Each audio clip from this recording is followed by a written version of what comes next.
Okay, so I saw Nick Cannon's clip about him speaking about women's vaginal odors and how 80% or how he believes that 80% of women have bad feminine hygiene. And this is not about him, this is just me generally speaking. But I've always found men's hyper-focus on women's vaginal odors to be quite audacious, even when it comes from a loving place. And the reason for this is because most of the time, if a woman has a bad odor, vaginal odor, it's typically because she's probably experiencing BV, bacterial vaginosis, and a lot of the times men are the cause of it. You see, the amazing thing about the vagina is that it has its own ecosystem of bacteria, and when you introduce new bacteria into that system, it messes it up, which is why a lot of women can testify to this. Whenever they've had sex with a new partner or even their regular partner, they find that afterwards they actually develop a bacterial infection. Not only BV in the vagina, but a lot of the times bacteria from a man can actually cause a UTI, urinary tract infection. A lot of men don't think about their fingers as well. Like, you'll go outside, you'll touch all sorts of things, you'll carry all sorts of germs, and then you'll use those same fingers to touch your woman down there, and then you have the audacity to complain about vaginal odor.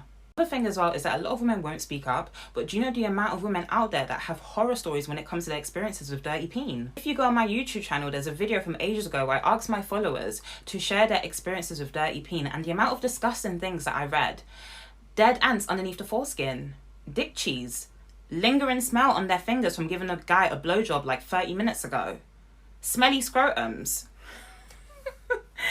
This is why I find the hyper-focus from men on our vaginal odors to be very audacious. As I said before, women don't speak up, and the reason why is because a lot of the times they're just trying to protect your feelings. It's not me trying to do a tick for tack. This is just basically me trying to destigmatize vaginas. And when I say destigmatize, I mean remove the shame, because BV is very common amongst people who have vaginas. If you have a vagina, you're either going to experience BV or thrush at least once in your life. And rather than shame women for it, why don't you just get clued up? Not only that, but people have to understand that genitals smell like genitals, okay? Like, a vagina is not meant to smell like roses and strawberries and this and that. It's meant to smell like your vagina, okay? As long as it doesn't have a foul smell, your vagina's okay.